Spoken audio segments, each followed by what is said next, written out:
everybody, and welcome to episode 342 of the Saturn Studs Podcast. I'm Kurt, joined once again this week by my aquatic co-hosts, Peter and Jake.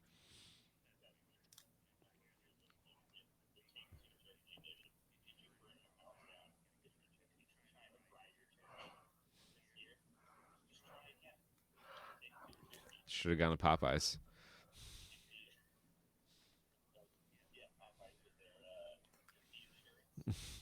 Well, they would sell you they're fried. I would assume fried, because they do fried chicken.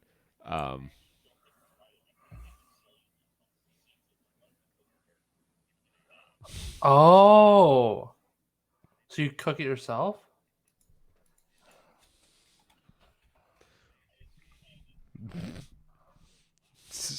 Like a Peking duck.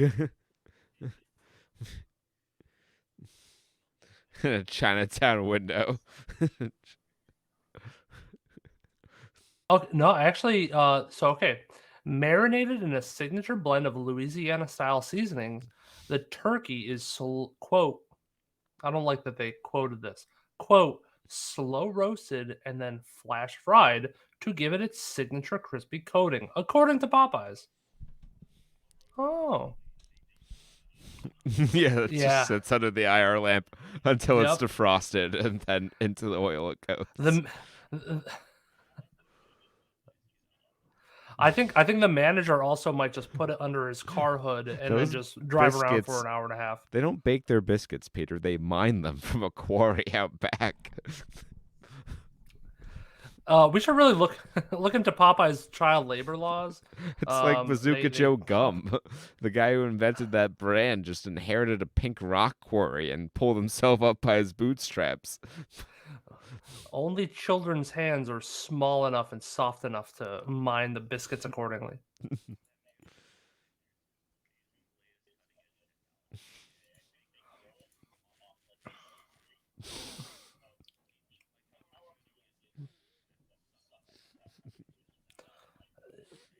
It's extremely porous. Yeah. Well, it's kind of you had to, because the chicken passes right through a normal human being. So you need to include the biscuit to block things up. we gotta dam it up just a bit until it has enough time in the lower intestine to solidify. What do you think the optimal intervals of chicken to biscuit? Like, are you supposed to alternate? Or are you supposed to eat the biscuit first? I think you eat a piece of. I think you do eat the biscuit first, so you're all plugged up, and then you enjoy your chicken. Okay, that gives your body enough time to digest it. Gives it enough time to solidify in the lower intestine, so it's not.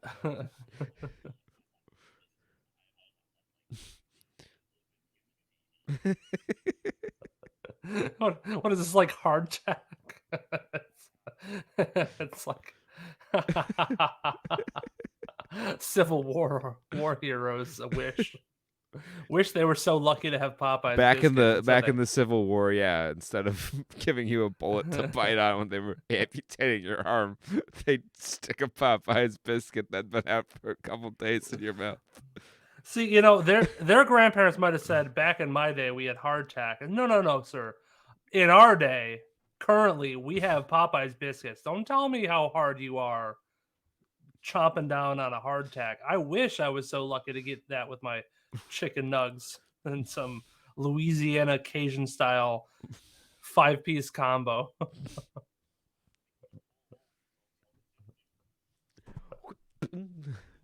You're spitting out teeth at that point. You're not spitting out.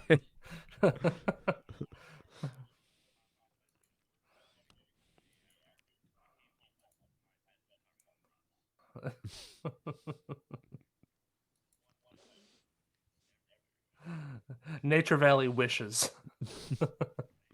Nature Valley is the worst. I think that was actually included in one of the stimulus checks to Ukraine as a method to fight against the Russians. They don't have Popeyes over there. They need some WM. Just load your old biscuits into your slingshot. Yeah, the BMDs. The biscuits of mass destruction. Oh, we have. No, they attach them to drones. And they just go. Boop. Oh, fuck.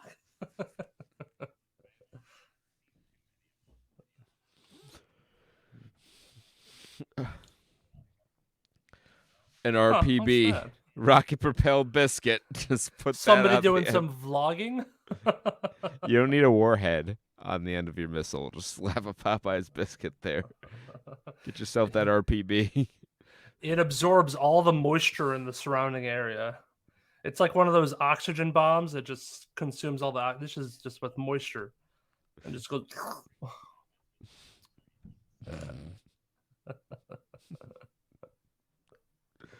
All right, It's where's our local Popeyes? It's amazing how much we can squeeze out of some Popeye shit. Not if you've had that biscuit. Nothing squeezing out of you then. We're actually coming from you live from the exact opposite of a Popeye's biscuit, and that is the underwater city of Talocan. It's Y'all not saw it coming. Atlantis. Don't Don't call it Atlantis. They're not Atlanteans. different franchise. It's another casual underwater city. Ignore the fact that it's very clearly called Atlantis in every Marvel media preceding this. Do we know how the things work? No, not really. No. Does the movie explain it? That would be too Not interesting. really. We can't waste time on anything that would be cool. No. That's for the Marvel spin-off short series, limited 3-episode Black Panther behind the scenes end cut, where Namor goes into detail and gives you a welcome to my crib, MTV crib style Talocan special.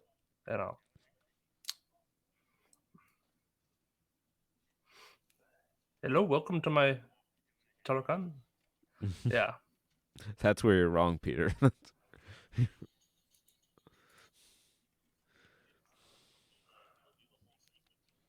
They can spin. God, it took forever. Took forever to make. Took forever to come out. Infinity War was only 2.5 hours. Endgame was the one that went for eternity. There was no end to it. There was no end in sight. It was a 3-hour movie. I saw it in theaters twice.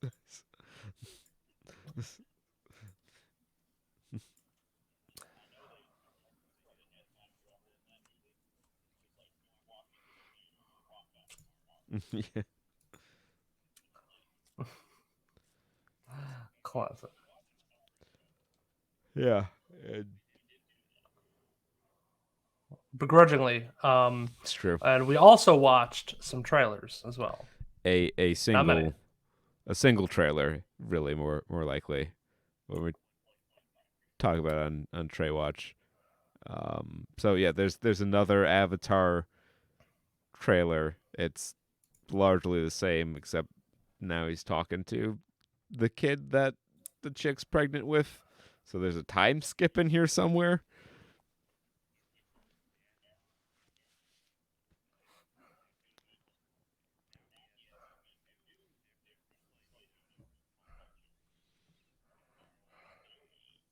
And they have tails. There's no colonizer.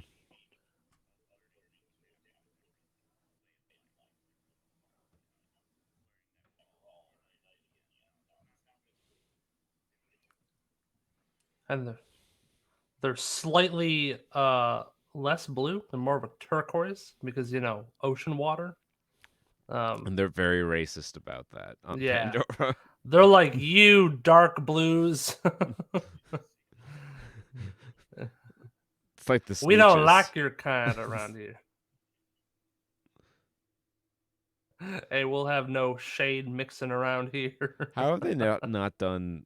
How has Illumination not tried to turn the Sneetches into an anti-racism movie?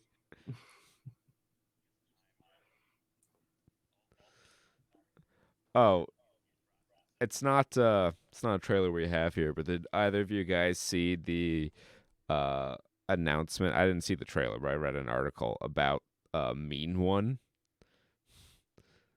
the Grinch slasher film. Oh shit. I don't know. Like nothing in Dr. Seuss's library, because I did look that up afterward, is public domain. So I'm not sure how they're getting away with this. But In a sleepy mountain Mhm. I found it. In a sleepy mountain town, Cindy has her parents murdered and her Christmas stolen by a bloodthirsty green figure in a red Santa suit, the mean one. But when the ravenous Christmas hating creature begins to terrorize the town and threatens to ruin the holiday, she finds a new purpose trapping and killing the monster. I Oh, guarantee you that the monster's defeated by his heart exploding after it goes three sentences.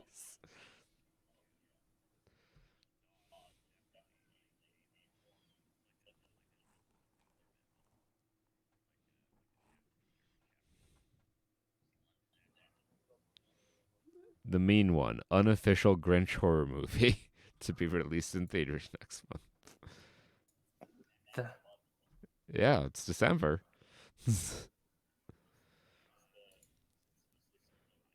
um, it might be independently distributed. Usually, yeah. So you need IMDb Pro to get fuck yeah, that's right. production Damn it. houses, but maybe I can see behind the watermark.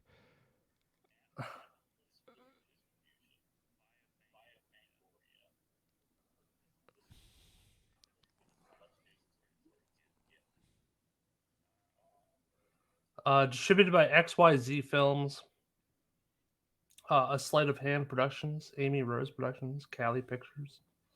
So nobody. Well, we're in the middle of the Terrifier 2 renaissance, where all these fucking weird ass horror movies are getting theatrical play.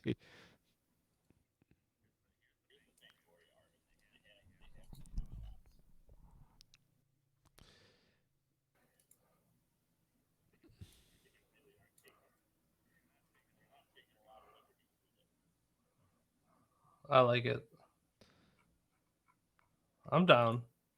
Yeah, because I know Regal for the holiday season is re-releasing the 2000 Grinch movie, the Ron Howard one.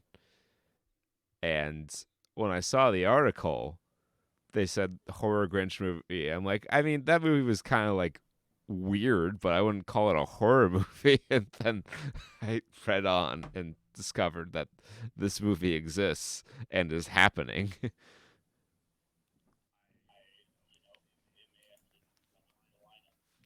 It will certainly be a spotlight film at some point.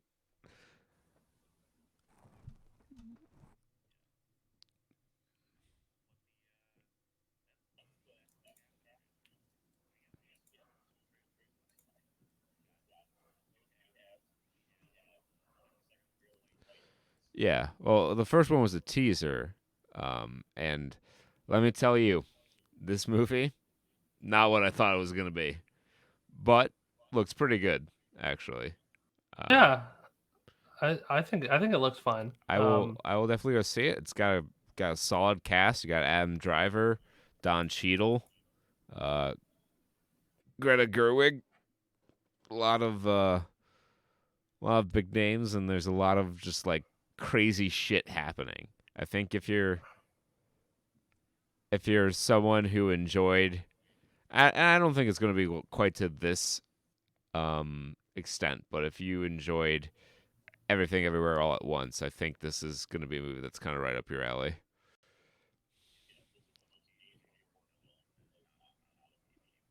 Yeah.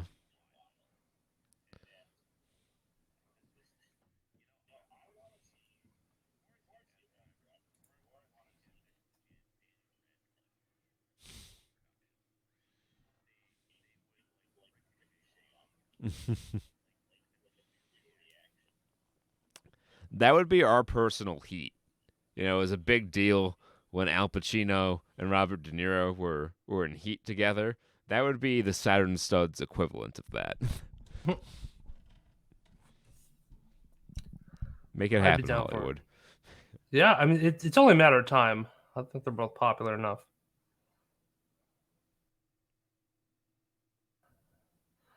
We also have If you want to add another one to it, we also have Doom Patrol Season 4 that just got an official trailer from HBO Still Max. making Doom Patrol, huh? Yeah, I didn't really know about this. I have not seen any of this, so I really don't know what's happening in this. But I don't know if this is something they've done in the past. But we have I need to see Brendan season 2. Fraser not in his Robot Man, so maybe there's some weird transformy stuff. He's the whale. Seems like they all go back in time or something. Yeah, the whale. That'd be a good cameo. Just a blob man. I'm ready to see the whale and fucking destroy my my heart. I think award season generally. Let's see. Is it like in the next couple of months? December 9th. Same date as the mean one.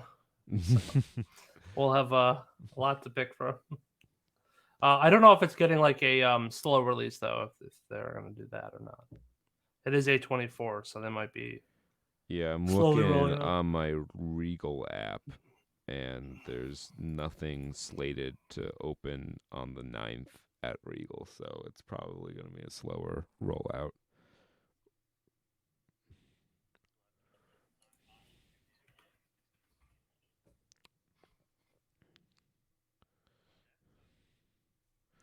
That is in fact Trae Watch, a mercifully short segment. This might be get Guinness on the phone.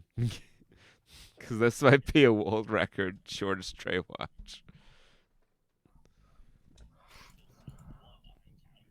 Yeah, Oh God. it's impossible. It's never happened before. It's unprecedented. It's oh, right. Let's take a look at the box. So we had two choices to look at for box office. Apparently, they've already published results from the future because they had the Thanksgiving holiday box office up there. But that looked weird as fuck. So we're gonna go with good old last weekend 46, November 18th through the 20th of 2022. Still in first place by quite a bit is Black Panther Wakanda Forever. Down 63.3%, however, but that's still good for 66 million. It has made so far 561 million worldwide. Oh, let me switch over to the jeez. I didn't do that right at all. Hold on. There we are. Yeah. Okay, we're good. 561 million dollars. Oh, that's right. The display capture is going to be weird because my new monitor is HDR. But there you go. 561 million. I don't think this is going to be the financial powerhouse that its predecessor was. No, I mean, unless it's like weirdly continuously getting 60 to 70, and we don't see like major drop offs every week. But yeah, Well, it's I going to don't see get it. fucking have its shit pushed in when Avatar 2 comes out. Yeah.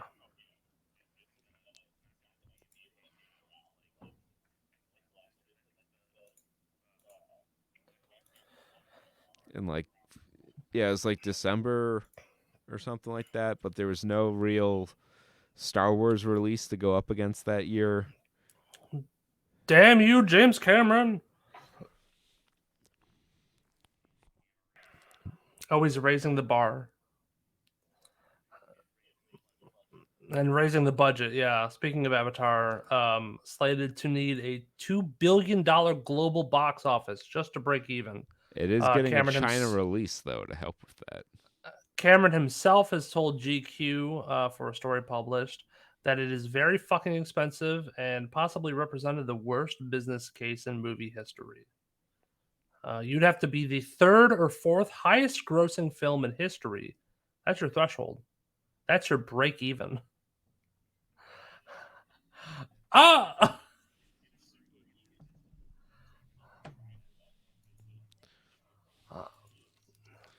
I don't feel like that was his call necessarily. Um, like I, yeah, that's James Cameron's specialty. Titanic, Avatar, this shit. Have they just put like so much into advertising? Well, this Because is the also actually, yeah, Alien. He did Aliens, not Alien. Ridley Scott did Alien, but this is actually the second time James Cameron has been the director of the most expensive movie ever made, because Terminator 2, at the time of its release, was the most expensive movie ever made.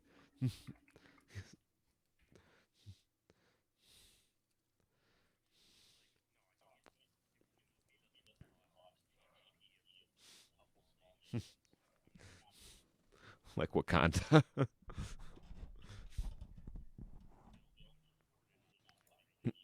Yeah. Might as well have been for how much it cost. Up next, The Menu in second place with $9 million in just the 3,200 theaters. Yeah. Yeah, it's pretty nuts though. Um, but I think Black Panther will probably have another strong week because even going to a 8:40 screening at on Thanksgiving, there's still quite a few people in the theater. Um, but yeah, that was the menu. I should have gone like earlier in the day when people were still been at dinner. Yeah, that was my mistake. Um, but the menu finds itself in the most prestigious place you could be, and that is in our spotlight. So we'll take a closer look at the menu here. It's got a 7.6 out of 10 IMDb, 89% fresh on Rotten Tomatoes, 71% on Metacritic. But you know what, folks? Let me tell you. Normally when we do our IMDb user review segment, there's a lot of tongue in cheek about how they're the real reviewers, and that's the only way you can really find out what's going on with the movie. And then we proceed to read some of the most nonsensical shit that's ever been committed to the internet. But let me tell you, for the first time, that will also happen here. But just to give some credit to the IMDb user reviews, there are actually some good reviews to be read here, and I've read a few that have changed my opinion on this movie, and I think I'm going to go see it now. It is powerful. Powerful words like those of Mateo EGC and his 10 out of 10 his 10 out of 10 review. Yes, chef. Submitted, but don't drive for like 2 days afterward. Um from the beginning to the end, it gives a lot to talk about with everything that happens. At times, it has dialogues that give me to understand that it is a criticism of today's chefs. But far from the film is incredible. It seemed to me it seems to me that now seeing Anna Taylor-Joy in a poster is synonymous that it will be a good piece of work, and in this case it was. These are all commas, by the way. There's not been a period. I really liked her performance. Oh, there we go. There's a period. And not only her performance was good, also our antagonists, with a random apostrophe at the end of that. Well, I guess it's the possessive of the antagonist. Was great and even disturbing, and each character has a reason to be there. They are not empty characters. And more than once, I was surprised with what I saw because it was unexpected enough to enjoy it. And even the comedy was very good. It has an incredible ending. More than horror for me, it is a thriller, something new, something different. At least for me, it's something too refreshing. 21 out of 27 found that helpful, including me. Those were the words that moved me.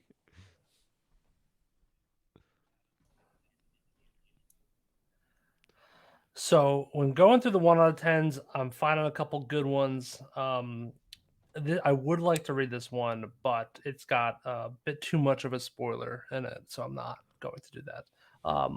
This one's title was Charlie and the Chocolate Factory for Adults, which, from what I understand, is a pretty apt description of Is the movie. Charlie and the Chocolate Factory not for adults? No, it's got chocolate in it, so it's for kids. Also, it's Willy Wonka and the Chocolate Factory. None of this Tim Burton fucking remake bullshit. Yeah. So I'm gonna read this one instead.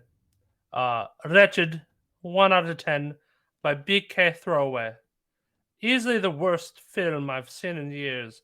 Went with my family and everyone agreed, which is no easy feat, that this movie was simply hideous. So sorry for Ralph Fiennes being involved here. He did a decent job of acting, but the rest of the movie was simply unwatchable. Horrible script, interesting concept that actually could have gone somewhere but was squandered. It is simply inconceivable that I viewed the same movie as the other reviewers here who seem to find this the greatest work committed to celluloid. Profanity in a movie usually doesn't bother me, but everything in this movie was F this and F that. Seemed forced to the point of eyeball rolling. 8 out of 10 found that helpful.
Okay. It's too bad.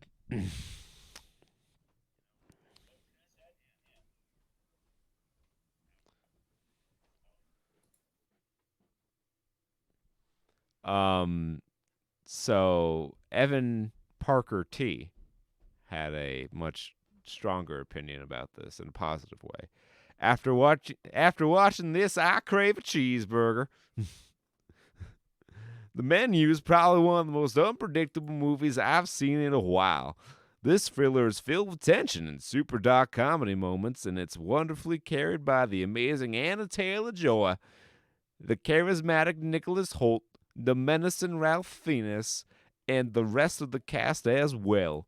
One of the best ensembles in a film this year. Overall, this is a brilliant satire on the food industry and class warfare. This film is, pun intended, chef's kiss. Yeehaw! Also, little tangent, Nicholas Hoult was up against Robert Pattinson for the Batman, and after watching The Menu, I really wish Nicholas got in the part because he gave a lot of Bruce Wayne energy here. 25 out of 31 helpful. Tangent from me. That's probably why he didn't get the part. He gave off too much Bruce Wayne energy, not enough sulking goth kid energy. He So, didn't look enough like he listened to a lot of My Chemical Romance as a teen. so I'm gonna do something out of pocket and bump up to 2 out of 10 for a better tasting one, in my opinion. Double the rating, double the I fun. need some Doublemint gum. 2 out of 10. With every dialogue spoken, it felt like my brain was being eat from the inside. Trax Tracker. I don't know how loud I should go with this one, but it is capitalized and 3 exclamations. Recipe for disaster! With every bite of food, I felt like I was gonna vomit. The food looked like garbage that rolled up from the ocean onto the beach. They should have gotten more into the diner's background. And period, comma, period. And a few more attempts to escape would have been nice. Space, comma, space. I really thought I was watching a junior high school play. Period, comma, period. I was not shocked at all, by mostly disappointed in the lack of consistency in the dialogue, and the acting was subpar in that seemed SEAM. Got get that seam line in there. I seemed like like a everyday occurrence to go to eat in that environment, with the menu that was given to be somehow exciting and unique. It was just a attempt into a bad recipe for disaster. 6 out of 7 found that helpful, I guess. Do you think Bad Recipe for Disaster was meant to be a food pun and you just didn't land it? I think that was supposed to be the title, and somehow he got messed up and like put the title in the first opening sentence. He seemed very confused throughout, so I do buy that as Yeah. a explanation. He was like, "How do I use this damn IMDb review system? I wasn't taught this in grade school. Back in my day, we didn't have grade school. I dropped out at grade 8. Yep, I'm Canadian." You broke rocks in a quarry, and you shipped them off to Popeyes to make biscuits.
Here.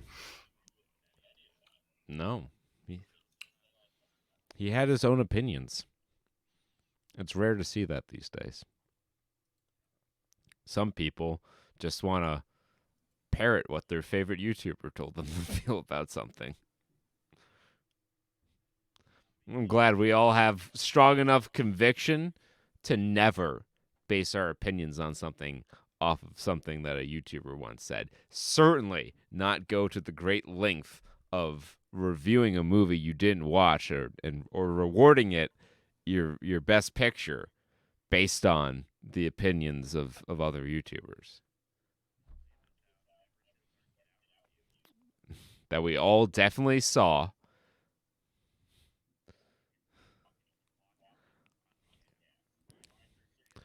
You'll get the hit. It's always less fun when the person you're roasting is not paying attention to what you're saying.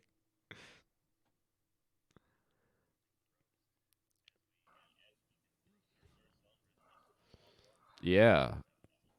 Was that directed towards me? I was reading goofs on Black Panda, Wakanda Forever. Black Panda. Yeah, Yes, we Black dusted Panda. off an old one about how, you shouldn't reward a movie Best Picture that you've never seen. Like that. I think rewarding any movie, any praise, regardless whether or not you've seen it or not, that's just being fair to all, you know? It's just the price of doing business. Well, yeah, why should you have to see a movie to like know it's good? Like I don't think I saw Wakanda Forever, but I know it's bad. I don't know what I watched.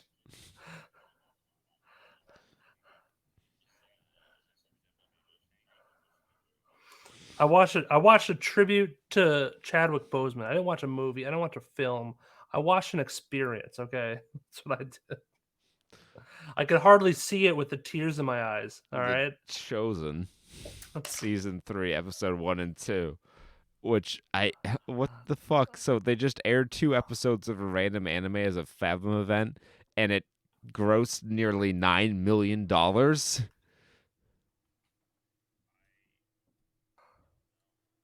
Is that what's happened here? Chosen season 1 episodes. A 1 and 2. historical drama.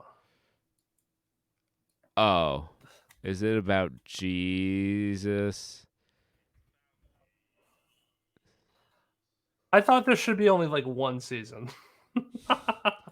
Yeah, there's 3 seasons of The Chosen.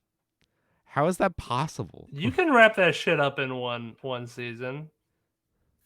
Mel Gibson do it in a movie. You can do it in 3 seasons. You can do it in one season. I understand. Well, I guess if you use Mel Gibson's like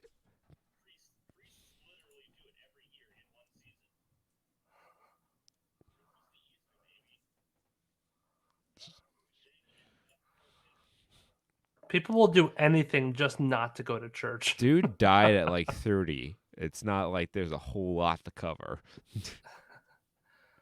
It's a global sensation. It is. Like I'm watching the Yeah, trailer Christianity, for it now. I guess you could consider to be something Is it of a a global global sensation. But like a show about it? I don't know, man. I don't know. Sometimes you don't expect people to be religious, but then Wait, you get in someone's car and they're listening to some Bible talk, and you're is like, this what my aunt told me to watch? Hold on. I gotta go back. No, okay, that's not even close. No, I would, I would laugh my ass off if they were like, "Hey, go watch the Jesus show." But no, they wanted me to watch from scratch. It has a little bit of everything from Italy, Texas, interracial marriage, father's expectations for scandalous. daughters, art, food, and romance. I thought you all might enjoy it. That is everything. I like how interracial. Just like Black Adam lost everything and is now available to stream in your home. Down another 42.7%, $4.6 million. Let's take a look at that worldwide gross.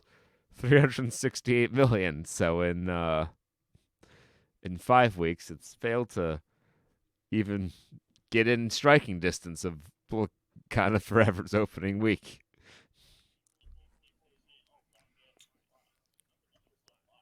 And they spelled this disaster.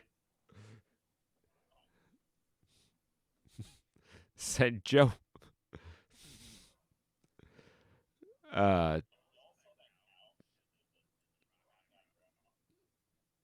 No, I didn't.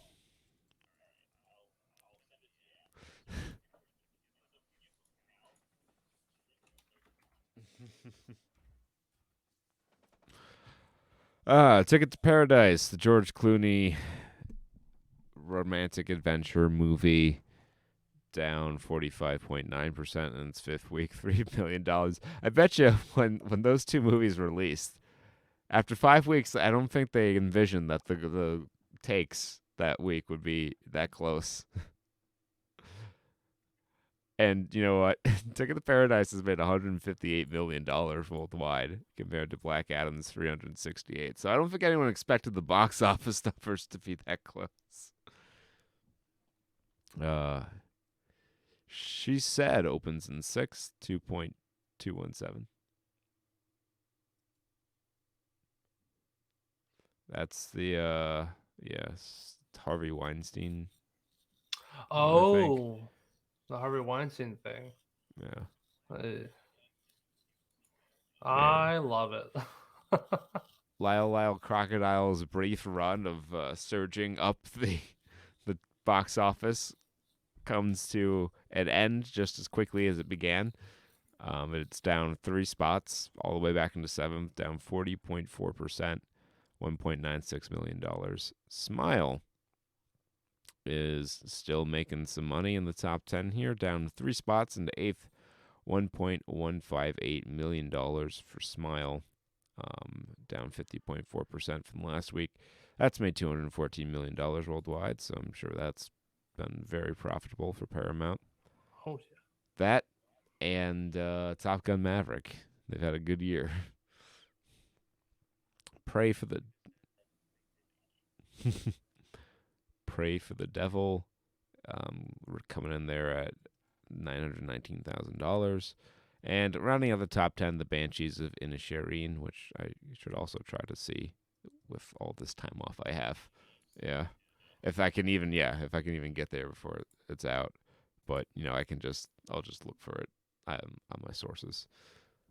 Well, that rounds to the top 10, $729,000, down 55.8%.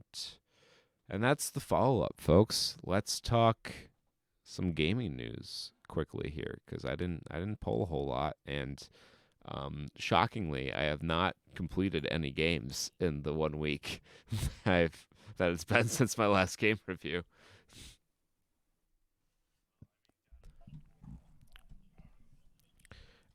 It's on PS5. I haven't played it. I don't have a single PS5. And you know why I don't have a single PS5? I was going to buy a PS5 because there were all these PS4 games I really wanted to play. And, if I'll just have access to the Sony exclusives. But then Sony's like, no, they're all coming to the PC, every one you ever cared about. And I was like, okay, fine. I won't buy a PS5 then. So in a year or so, I'll be able to play God of War Ragnarok. And we'll see how that goes. Although I've been hearing some mixed things about it. Yeah. Yeah, I've seen a little bit of gameplay for it. Not a ton. It just seems like it's fine. I guess I think a lot of the mixed review is more like retroactively reevaluating God of War 2018 as a game. Because, everyone was all like, oh, it's a masterpiece, a total masterpiece. But, in more recent times, I think people are kind of saying, like, oh, yeah, well, this kind of follows the same formula as all Sony's big first-party adventure games. Maybe it's just really good. And I saw one post on Reddit had a very interesting, like, theory. Is that, like, it feels like a Disney attraction ride thing, where it's just like a very on rails presentation. Yeah. yeah, like I don't know. Like, are people looking for, like, IGN and Metacritic gives it a 10 out of 10, 9.4. It's like, I'm sure it's a I solid think it's game. yeah, I'm sure it's good. I'm And not trying to say God of War yeah, Ragnarok is bad, and I'm not saying I've heard that it's bad. I've just no. heard, like, varying degrees of praise. It's not, like, universally hailed like its predecessors. Well, no, shut up. IGN says 10 out of 10 masterpiece by Simon Cardy. He says God of War Ragnarok is an almighty achievement and creates a new high that makes its peers look mortal by comparison. I don't think that's true at all. I haven't even played the fucking game. Yeah, you're gonna hear a hot take from Jake right now. who hasn't even played the game. I don't know. The shit looked the same as the old God of War. Like I don't like it. It just seems like it's the That's getting same. biggest disappointment of the Yeah. year. It's just the same game as last year, but I'm sure it's fine. Like I don't think it's necessarily bad, but I don't think it brings anything new to the table other than like the story. So unless the story is just fucking cracked out of its mind and he says It may boy a well lot be. more, you know, I don't know. It just seems like it's going to be an okay game. I think the hotter story is the Pokemon Scarlet and Violet games that have come out and kind of what I've seen is like a lot more rhetoric about fans just being kind of pissed at Game Freak about how like shitty their games are and how like yeah, you can feed us like new Pokemon. Like we had fun with Arceus. And like that was somewhat acceptable, but like here is your flagship game and you're giving us next to nothing and it's supposed to be like a multiplayer game and you can't even handle 10 npcs in the surrounding area because they're running at 4 fps. Like there's so many glitches that I've seen that might be anecdotal, but um fuck, I don't know, it just seems like it's you need either better hardware or start doing something different. I don't know.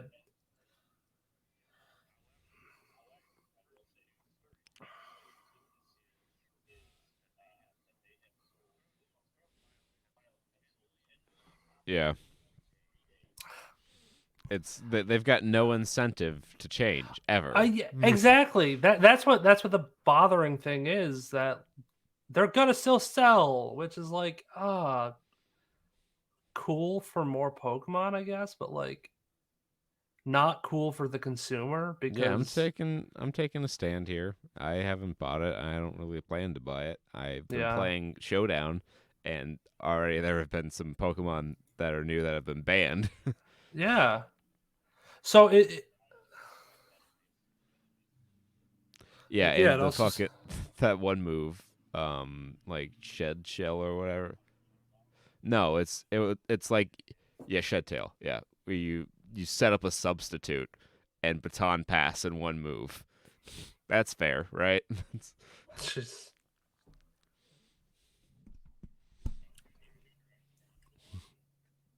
I guess the surprising thing is that terrestrializing hasn't been, I don't think, as game breaking as a lot of people thought. um, you can do some pretty cool tricks with it. Back when Fluttermane was legal, common strategy would be to have normal as your terrestrialize at type.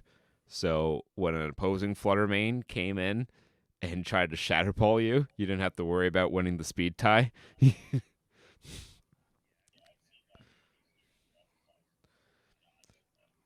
I saw a replay of a showdown battle that was like galaxy brain shit. Guy had flying terrestrialize on his Dragonite.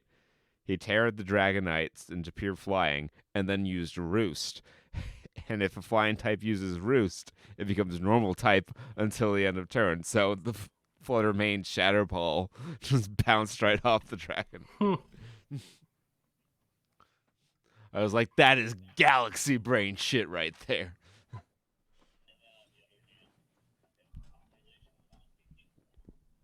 Yeah, Yeah, that's also not good.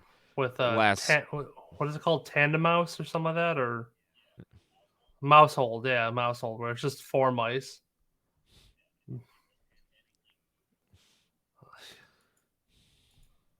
That's insane.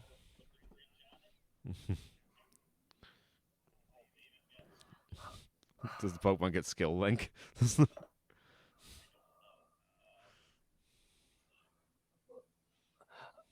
I don't think so. I think it has another That would be ability with broken. the multiple multiple mice themed. I've also seen a lot of stuff about shiny. They like broke the shiny system, and it's extremely easy to find shinies now. But also easy to miss because a lot of the oh,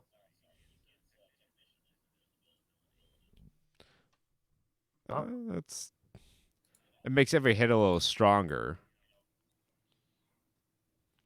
but it's not as useful as.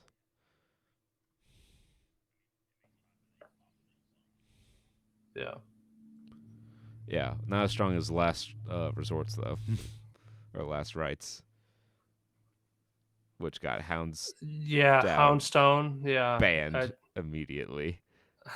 Which But I don't you know do why what, you like had to ban the Pokemon rather than just ban the move, but yeah. Oh well. because Fluffy is a really cool ability, and a defensive Ghost type is such a rarity. I think that would have been really cool. Hmm. Because a physically defensive Ghost type is actually one of the better types you can have. It's one of the most common physical move types is fighting, and Ghosts are immune to fighting. But say, Levy, Hyperkin is at it again, reissuing old Xbox peripherals with their new Hyperkin Xenon, which is their Xbox 360 controller. It'll have modernized menu, view, and share buttons, and will gain a 3.5mm headphone jack alongside a USB-C cable. You'll be able to get in with the Xbox 360 original colors like black, white, pink, and red. So that's neat. It comes right after the Hyperkin Duke, which is on one of our desks right now. Yeah, I mean, this bad baby. boy. Oh. Good. You I could actually, also hunt a turkey with that thing. I hunted our turkey this year by there's a little feather, little blood on this, but yeah, I definitely could set something up to where I could get some time going. Dude, It doubles as a modders compass. could go crazy with that because that's such a big centerpiece. You could basically Oh fit yeah. like a smart watch screen in there and have Well, like look how much open air is in this controller, though. Like the handles are just like there's so much room for activities. Like that rumble, that rumble thing. Take that out, and you can do so much shit with it.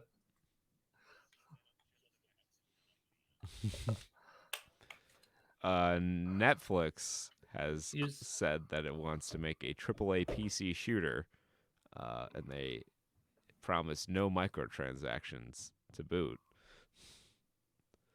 then how to make money? Yeah, probably. Yeah, it's a choose your own adventure. Netflix says that its ideal hire will be able to create, ship, and run a game without any competing design constraints due to monetization. Suggests that, like the company's mobile games, its AAA PC offerings will be free of microtransactions. Maybe that's to be expected based on Netflix's track record, but I guess Yeah, so. yeah. If you go onto the Netflix Apparino, you click your account. If you scroll a little bit, mobile games, huzzah! Wow. You see it? Yeah, you can play Stranger Things Puzzle Tales, SpongeBob Get Cookin', Nailed It Baking Bash, Stranger Things 1984, some good old Mahjong Solitaire. That was actually quite a bit. Um, all right, cool. I'd like to see the metrics of how many times those are actually used. Speaking of microtransactions, from a game that has none to a game that has all of them, apparently, a PC science fiction horror game known as the Castillo Protocol has been marketed as a spiritual successor to Dead Space, vowing to go gorier and nastier than the series that inspired it. And I guess one of the most horrifying parts of the game is its DLC policy because Castillo Protocol has the gall to sell you extra death animations as DLC. That is very horse armor esque.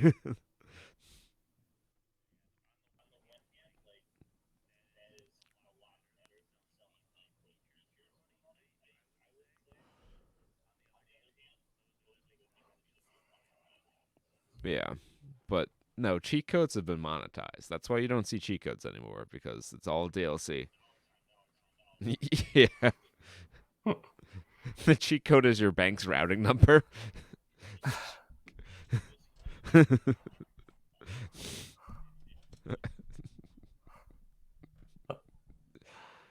Jeez.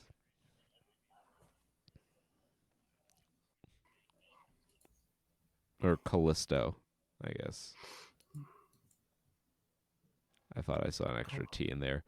My new monitor has some. It's a QD OLED, so the subpixel arrangement makes text a little fringed, so it can be hard to read sometimes. I also have very bright lights that shine in my face when I record this show, which also makes reading a little bit difficult.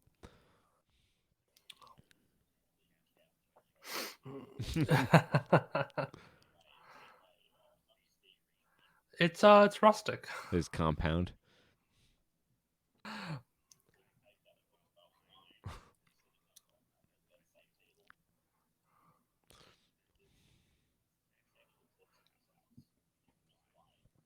The Callisto protocol is set to launch December 2nd. For those of you who are interested in purchasing your deluxe edition, which comes with the deaf animations included. What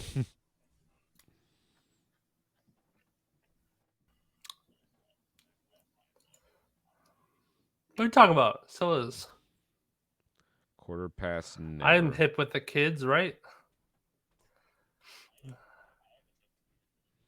It's true. I harvested it myself. Okay. Warzone 2 is out. And everybody loves it, I think. I don't know. Probably not. But they did bring back some maps from like the OG Call of Duties. So that's pretty cool. You can play on some of your Like favorite Call of maps. Duty 2003 OG Call of Duty. Like Call of Duty Modern Warfare 2. Okay. Sorry, yeah. Modern Warfare 2 specifically.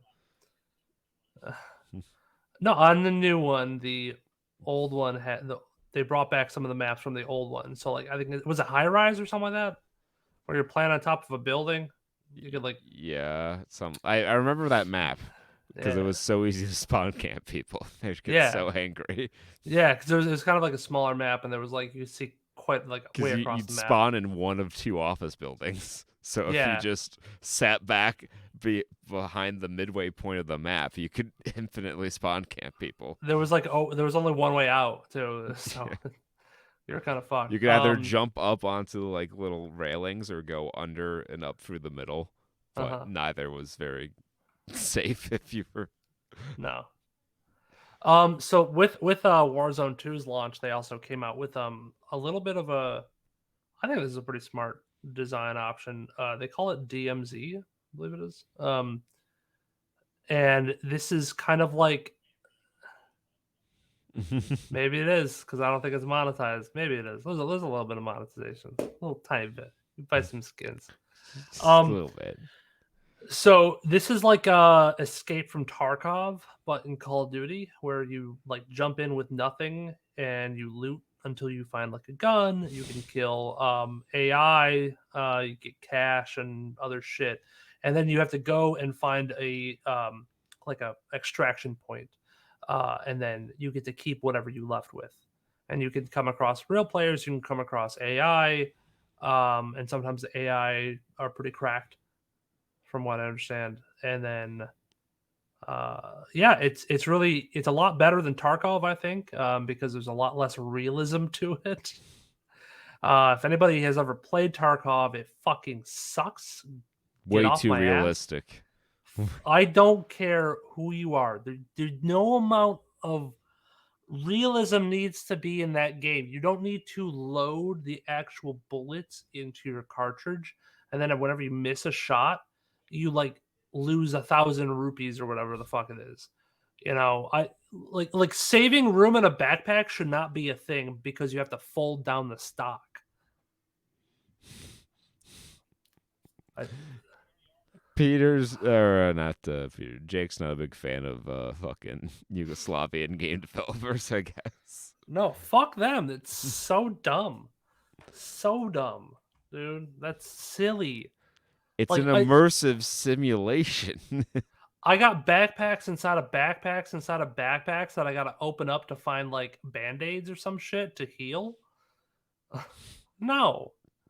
Just Call of Duty, I think, did it better. Just fuck it. Look, take out some of the realism. Yeah. Can eat my sardines to heal up a little bit. My anchovies. I like my hit markers. Raw ass anchovies.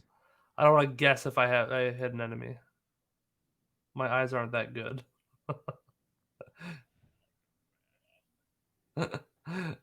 I need a little I need a little a little response there when I hit somebody. Well, it scratches that part of my brain that really likes that shit. So whatever that is, deep inside my cortex, I like the whenever I kill somebody. That hit of dopamine. Say talk dirty to me, and Kristen goes, oh oh. Yes, hello. And put those hit markers in the beginning of commercials to make me pay attention. You'll have me hooked. Alrighty.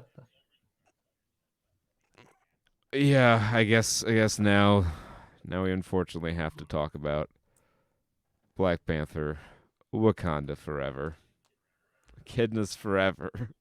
I thought this was a great movie. I'm gonna go see it again tonight. And I'm gonna buy the Blu-ray and the Black-ray because Wakanda Forever. It's the 4K Blu-ray's the black right now. Shit, dude. I mean, so let's talk about the Black Panther in the room.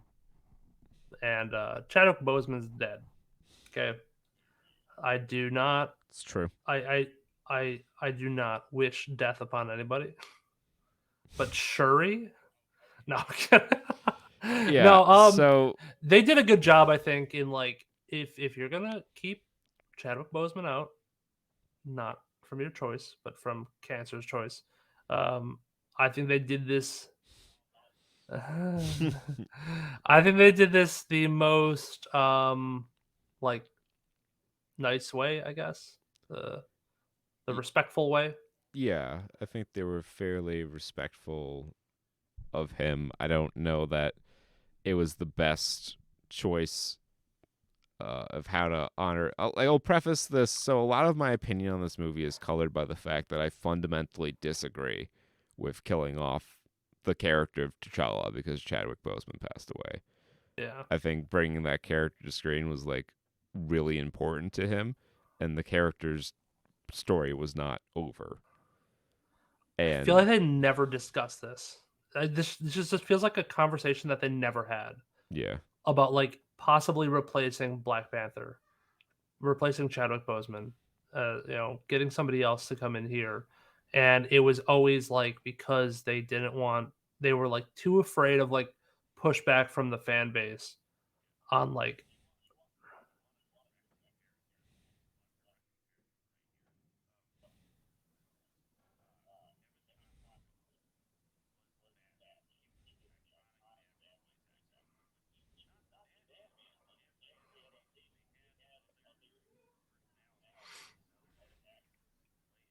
Yeah. It's yeah, and they've recast before. They for less shit. Like Don Cheadle replaced Terrence Howard, and no one like questioned it. yeah. Fucking Mark Ruffalo replaced Edward Norton, and everyone forgets that Edward Norton was the original actor for the Hulk. Yeah. Like it's not unprecedented in the MCU, and I understand the circumstances around why you would be recasting is different. But Thanos was it wasn't always the same Thanos. We had, I think, two Thanoses before we had the actual. I forgot. Yeah, then there were two other Thanusis out there before we had the Thanusi that we all know and love, Grimace. the Grimace Thanusi. But yeah, I mean, it's definitely something that I think should have been a little bit more taken into account and considered a little bit more, but instead they just like said, "Oh, Chadwick's our friend, and we can't replace him like that because he died and didn't tell anybody." Like, Yeah. okay, but like, And if you're gonna sacrifice your movie over you're that? gonna do that, like, I don't have anything to prove this, but it really feels like the Wakandans versus the Atlanteans part of the movie was written with the idea that Chadwick Boseman was going to still be in the movie, and they didn't really change it at all other than like swapping Shuri in there. And then yeah, and they swapped in a bunch of, and they just added in a bunch of shots of, them mourning T'Challa's death at various stages, because those two halves of the movie don't like organically mesh. And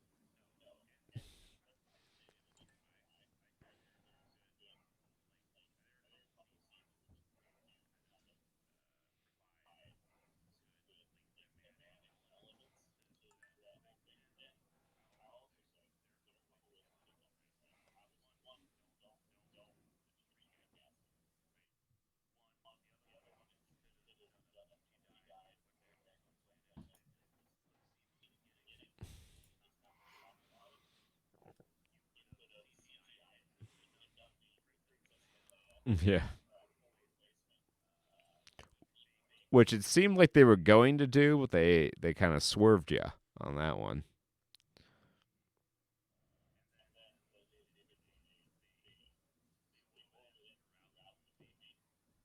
Yeah,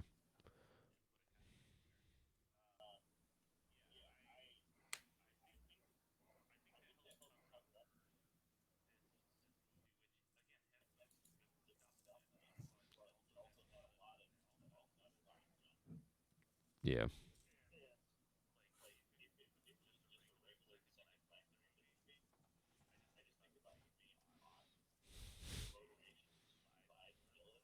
yeah. And the lessons learned.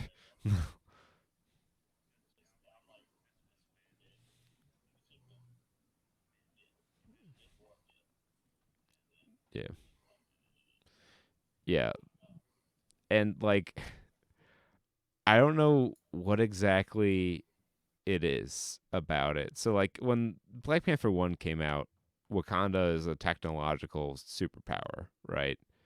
And like there are a couple gags about how much more advanced their technology is, but in the context of that movie, it didn't seem as like mean-spirited as it did in this movie. Like what they're calling MIT the equivalent of a village school in Wakanda, and iPhone, oh how primitive sort of shit. Like it made them seem really smug, and so somewhere along the line, I'm not exactly sure where, I started siding with the Atlanteans in this movie. I felt that they should have taken out Wakanda to take him down a peg.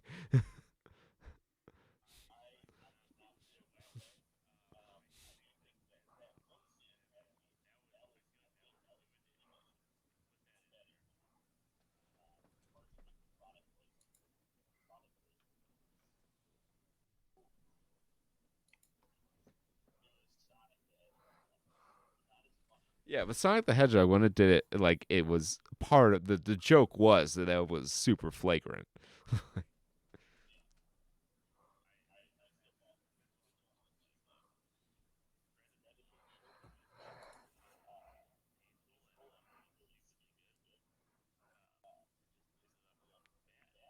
Brought to you by Venmo. Let's take a pause on the Venmo screen real quick.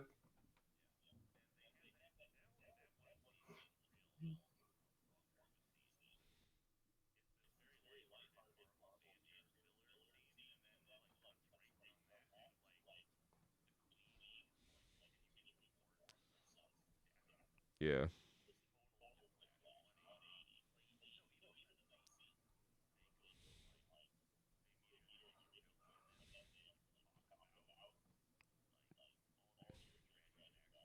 Mhm. Yeah. Well,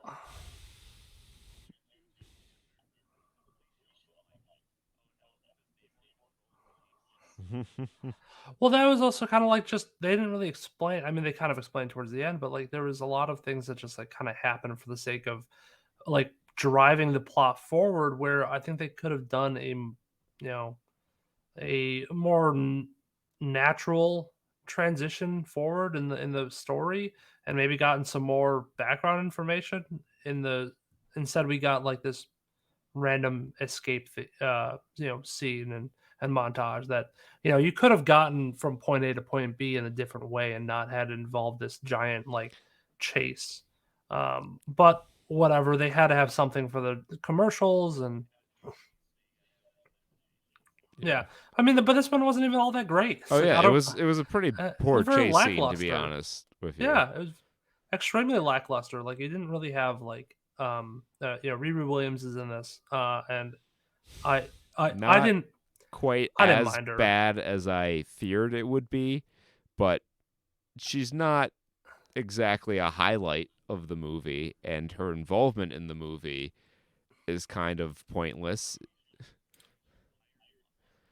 She's Yeah, she's a well, at first she's the human MacGuffin, the same thing they yeah. did in David McGuffin, yeah. Doctor Strange too. Like her and America Chavez are poster childs for a character's inclusion being used to set up future stuff and not being used because it makes sense for the story of that movie in particular.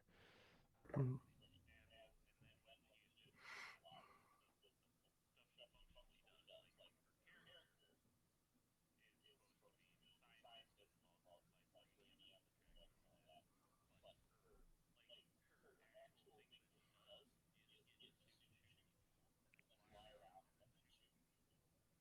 Yeah.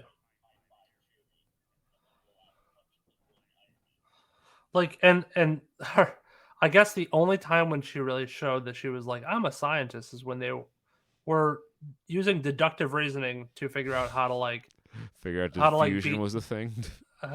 find out to beat Namor. And it's like it's like, okay, well, I I mean, you don't have to necessarily be so a genius to do that. And yeah. I turned to Chris and I like almost started laughing when she was like, uh, she went off on like the Diffie Q stuff, and she was like trying to calculate something real quick. I forgot what the fuck she was doing, but She was trying uh, to intercept it was like, trajectory, the there's drone. the Euler's equation, and you My got the Euler tangent. anglers. I was like, shut the fuck up. Shut up. You don't need that. You don't what? If anything, it's normal trigonometry and like Yeah, physics that you it's need. Like you don't need trajectory. It's not it's like trajectory. It's not differential equations. You're not trying to find like an equation that needs to show you he's how like, I fast gotta a find the differential equation, implying like there's a system of equations with very complicated calculus that she needs to find the one differential equation to plug in. I turned to Chris and I'm like, shit, those are just math buzzwords. And oh She yeah, was yeah, I 3, forgot. actually. And great father figure saying, "I'm you just handed me a blowtorch and said figure it out." That's what you got to do with kids sometimes. Well, it has to sound very impressive, Peter. Don't you know when you're very smart, you also can will your physical development to be more I will say, advanced? as somebody with experience with a almost 3-year-old, um, I did throw a blueberry in her mouth, and she did not choke on it. So they're pretty capable of doing a lot of stuff. But you think that she would be able to like undo the ratchet to help you with the oil Yeah. change? I think she if she was out there helping me work on the car earlier, she would have been able to probably get that bolt done without me. I think about she of given time, she'll figure it out.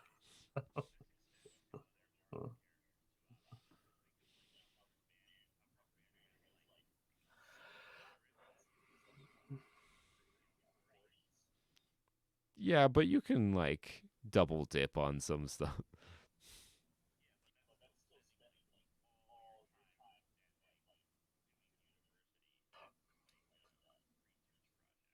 Nobody's smart. You Which don't is what he understand. did before the government.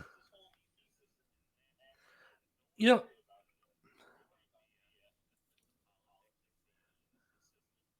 you, you don't get it when you're smart in Marvel world. You just have to be smart, and then you get paid a lot of money, and you're handed degrees. And what is smart?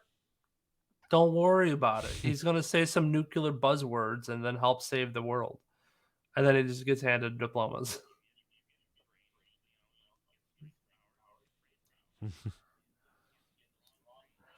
Do- Doctor Strange shared that technique of astral projecting, so while they're sleeping, they can be working on their thesis at the same time. That's just a common thing everybody can do.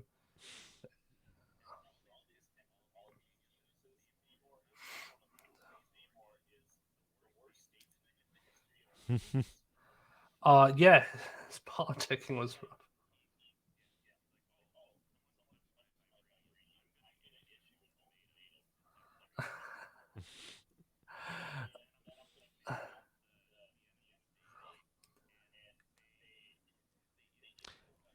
Hey now. They requested they requested parlay. Talk about the jumpiest villain ever. Like going from 0 to 60 real fast, over nothing, over anything. But will welcome the princess of possibly his rival nation Well, um, right so away. I feel like they if I may defend Namor's character a little bit. I think the implication is that they'd been hunting vibranium for a while in the aftermath of the first Black Panther. Like Wakanda's having their outreach places getting hit up, and the U.S. was searching under the sea. I think that operation had been going for a while.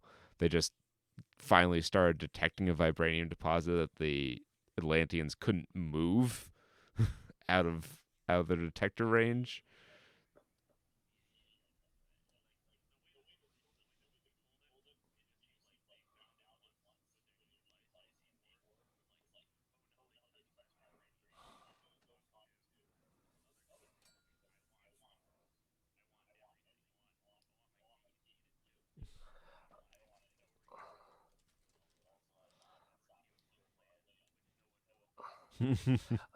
The other kind of Yeah.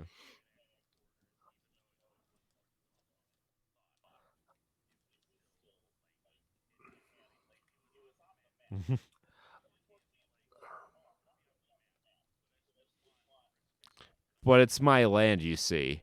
Don't trespass on my land that you don't know where that is. and why like here I guess here's the other thing that kind of bothers me about this is that he was afraid that Talokan was going to be, invaded or whatever. But he said it was like impossible for like anybody on Earth to get down there. Like he had to open up a special like portal thing, and then on top of that, they all had to be wearing special suits, which was very restrictive to be able to just survive down there. Well, So I think even if there was a full assault on like his home nation, they would be so much more advantaged than not.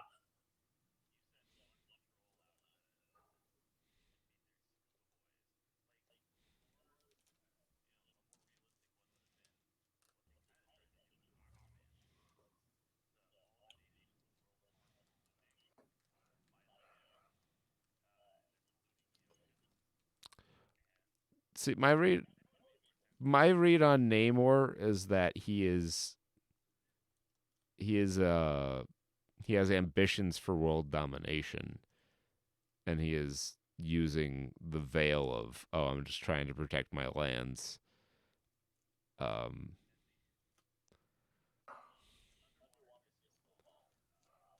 yeah.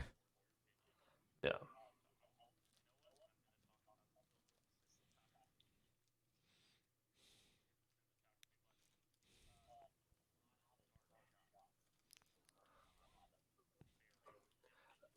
Kristen said Yeah. the same fucking thing. She was like, "This movie was so I like." She's like, "I need Hollywood to stop making movies so dark. Like, I can't see." And I think part of it is the amount of CGI that they're putting in movies, and I feel like they're all so rushed.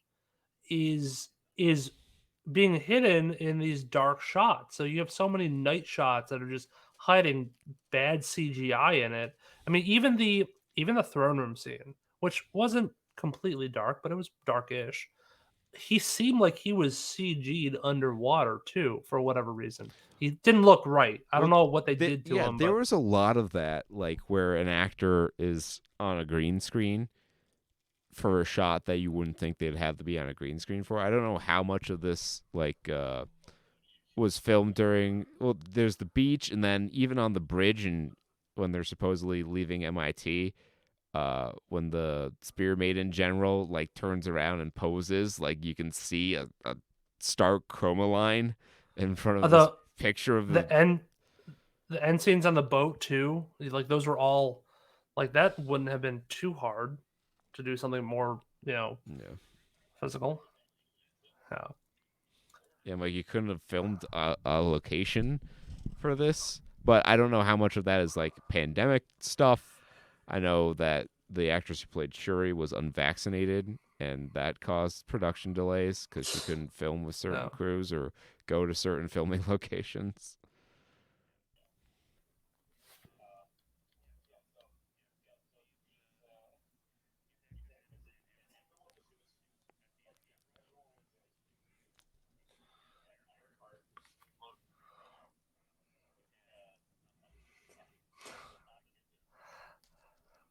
Huh. Yeah, that suit was hideous.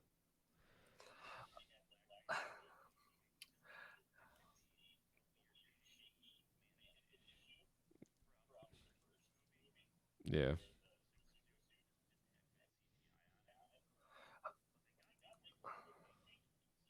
Yeah, I was surprised at how well that turned out and like how Yeah. much his flying had the potential to look really fucking goofy, but actually looked okay. Yeah, yeah. I'll give a lot of credit. They made him, who's like essentially a very goofy villain, kind of look badass. Yeah.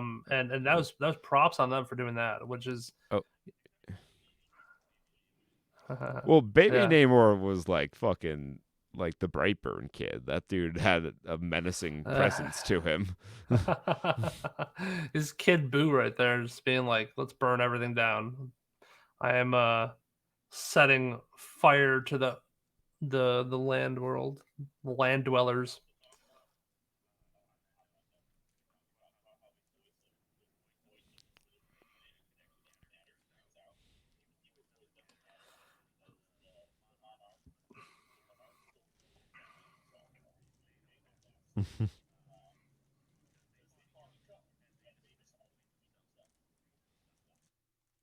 Yeah,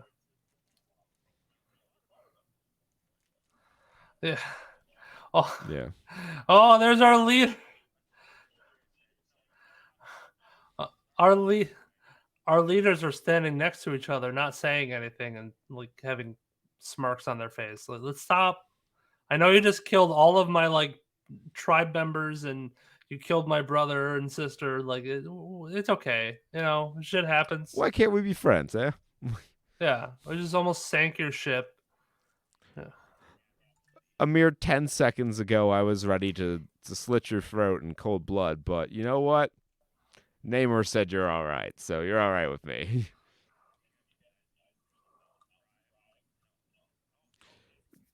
you know, talking sense, yeah.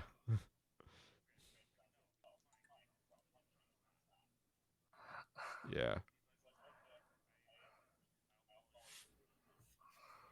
Yeah, his I forget the name of the Umbaktu, I yeah, think it was, or Umbatu, something. but like he was like the most level-headed character in this entire movie. Like bringing up nothing but straight facts. Yeah, and I think people liked him in the first one because he was kind of like a little eccentric, and you had Chadwick Boseman kind of be the level-headed person.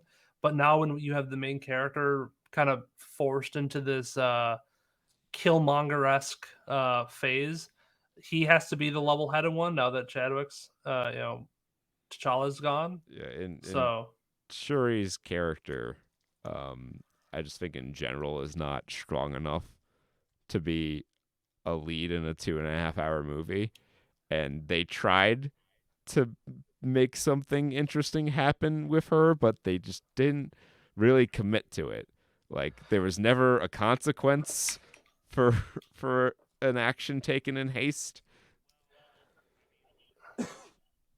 if you if you But track that was not her, her decision to yeah, the the Atlanteans attacked because her mother went behind Namor's back to rescue them and yeah, killed one of his people.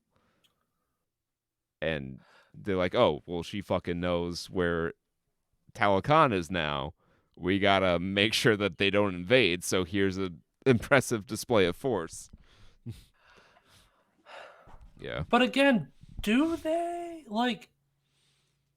No, I understand like Uh, logically Atlantis has nothing to fear. And if I wish they they would were have had fucked. Yeah. had a scene where Namor's more nefarious nature was put on plainer display. So Yeah. like, oh, okay, he's just doing lip service to all this. I'm just protecting my land stuff. He wants to, you know, take over the world or whatever.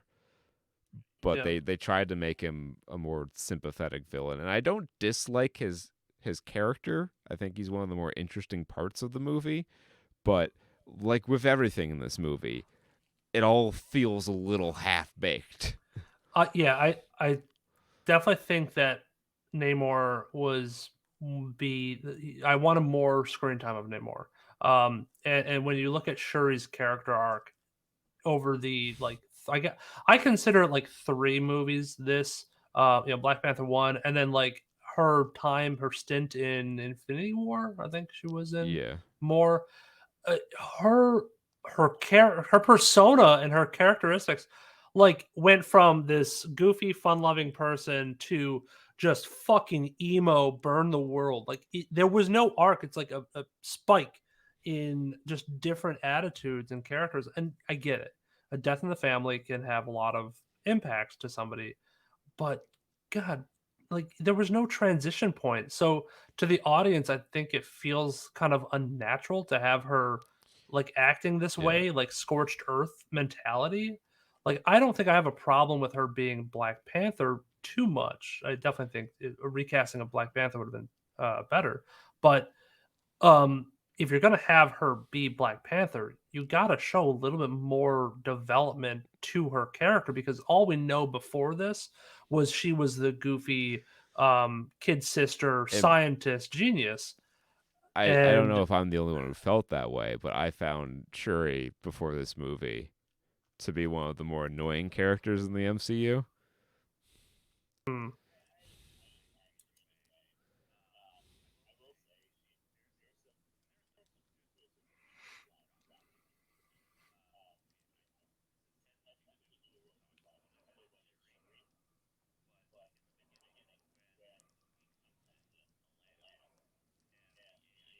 Oh yes. Oh yes. Thank you for bringing this up.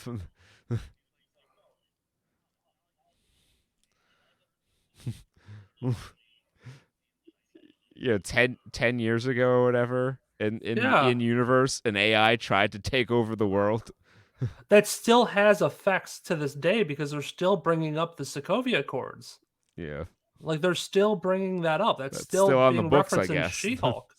It's being overturned and stuff like that. Like there's a lot of stuff going on in the government behind the scenes that has like effects, and Ultron was a big cause of that. So it's not AI is a very real thing. Yeah. So the MCU has officially grown to the point where it's suffering from the same problems that Marvel Comics itself suffered through at various points in history, where the continuity is too big. The writers can't remember every detail that's been brought up and every, subplot or redundant Mhm. piece of information. And you have to do all these crossovers for the sake of having crossover, and it's just it's getting a little too bloated, and I I think don't the know. movies are suffering a little bit for it. I don't know because that Ultron line that is a bad one to miss. I understand where you're coming from Oh though, no, like but that's a bad one to that's a miss. really bad one because that's like the plot of one of the main series movies. Like it's Avengers 2. I know it's the one Yeah, that people disliked, but it's I still the think I second Avengers movie. I think I know where you're coming from though because there was like small minute things like uh them having a throwaway line where it was like, oh, he must have had to swim underwater 100 kilometers to get here. And I'm like, are you saying there's a river 100 kilometers long to the ocean from Wakanda? And they've shown it's like Wakanda's a landlocked area, nowhere near the ocean. Like Yeah. it's more than 100 kilometers. But they said if you technically go to a lake first, it'd be Well, that'd be all 100 kilometers rivers go to kind the of, ocean and in the that MCU. yeah. So it's that's quite an interesting thing. But yeah, I don't know. This movie was very mid, as Peters had described it. I think that's the best word for it. I think it clears the very, very low bar of being the best Phase 4 movie, Yeah. but I think that's just because it had the most budget of any other Phase 4 movie, so they could do a little bit more ambitious action.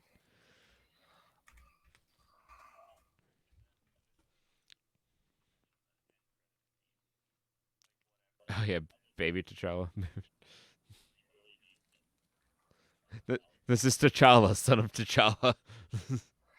Well, okay. This is getting on my like pet peeves that brought up during Multiverse of Madness again.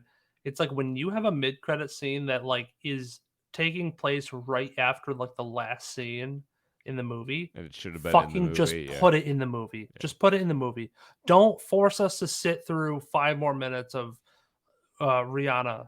I don't care. That's a better thing to put in the movie because Yeah.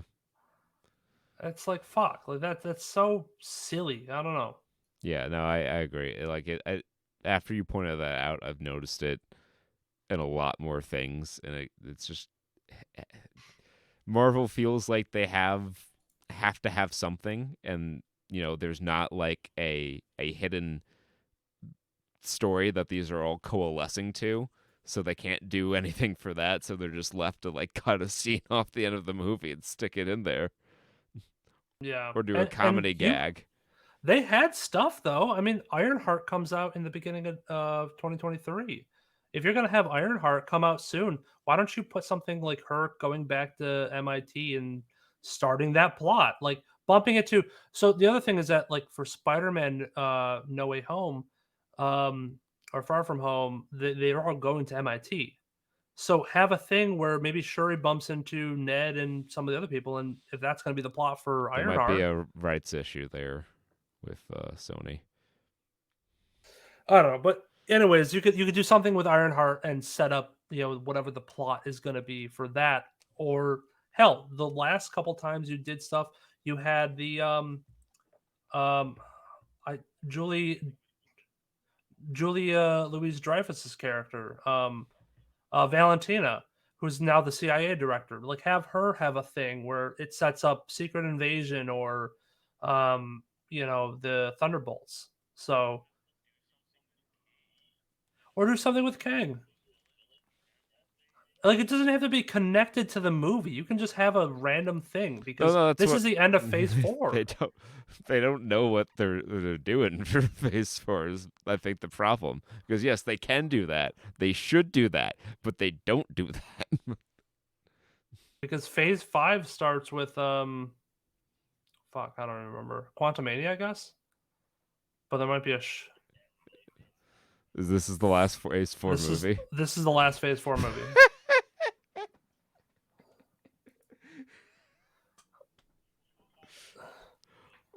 What a So phase! I will say the I guess the overarching description of what Phase 4 has been is the passing of the mantle to like who the new Avengers are going to To be. the younger, more cost-controlled Avengers. Yeah, yeah, exactly. So it's a little bit of passing the mantle and also introducing a little bit of kind of the new villain who we're gonna have. We did that. We had a little bit of that with like Loki, and kind of setting up the multiverse. Like that's what Phase Four kind of did. Pass the mantle onto new heroes and introducing new heroes, and then also setting up the multiverse in very complex ways.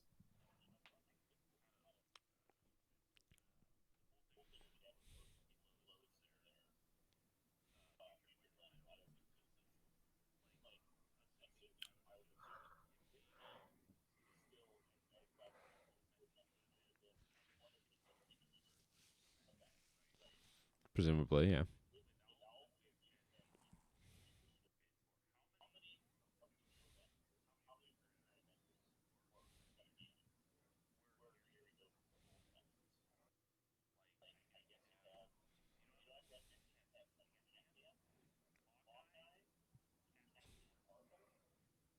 Doctor Strange.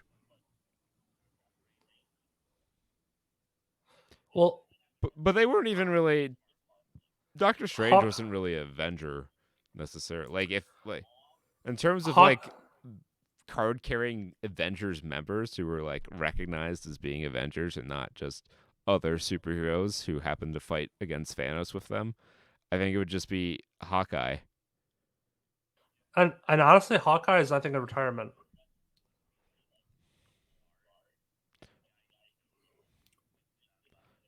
Well, I guess Hawkeye and Sam.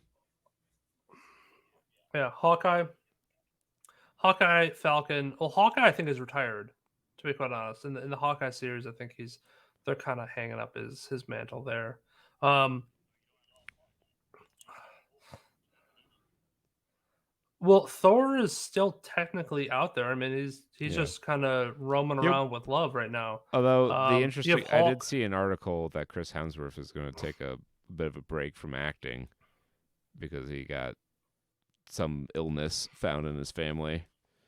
Oh Alzheimer's. yeah, Yeah, it's some Alzheimer's gene mapped in his family, so he's yeah. like taking a break. Yeah, to make sure that that's something he can wrangle in.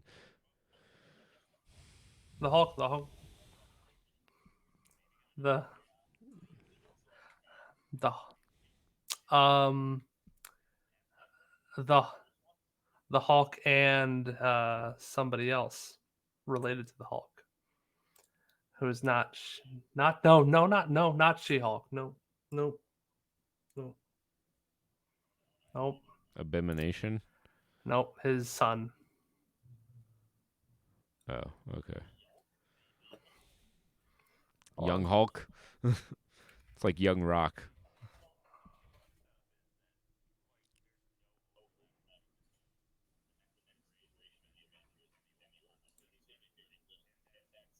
Yeah.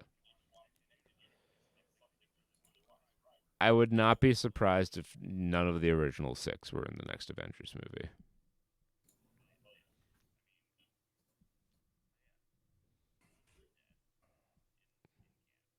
Yep.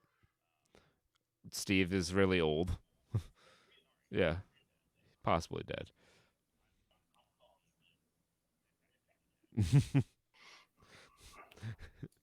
90-year-old man gonna strap those Captain America tights on one last time.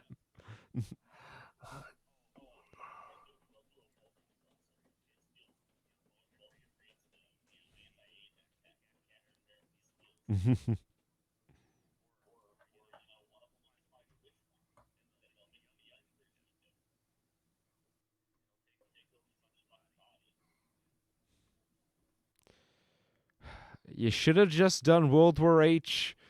Would have been a lot easier. They still might.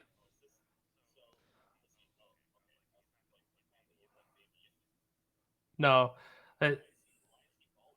Because apparently his comic book mom had no hair. I think they're. Yeah, I don't know what they're. I don't know what they're doing. I don't know what they're doing with it. I've never read this particular story, so I don't know what the deal is. Um, but yeah, that's Wakanda Forever. It's it's probably better than a lot of stuff that you could see out there, but Devotion just released. So I would say watch that. That's probably a more uh, well done story of black inspiration. Um, but yeah, I felt that this thus concludes one of the most forgettable phases of Marvel movies ever, perhaps on mass. If you average out all Phase 4 projects, the worst in quality. Um, Yeah. but get ready, we Well, got 2 more phases coming up. We'll be out here before you know it. But take this time to rest and recover. And prepare your asshole for more content. And until next time, be well, stay safe, and party like it's 1995. bye bye.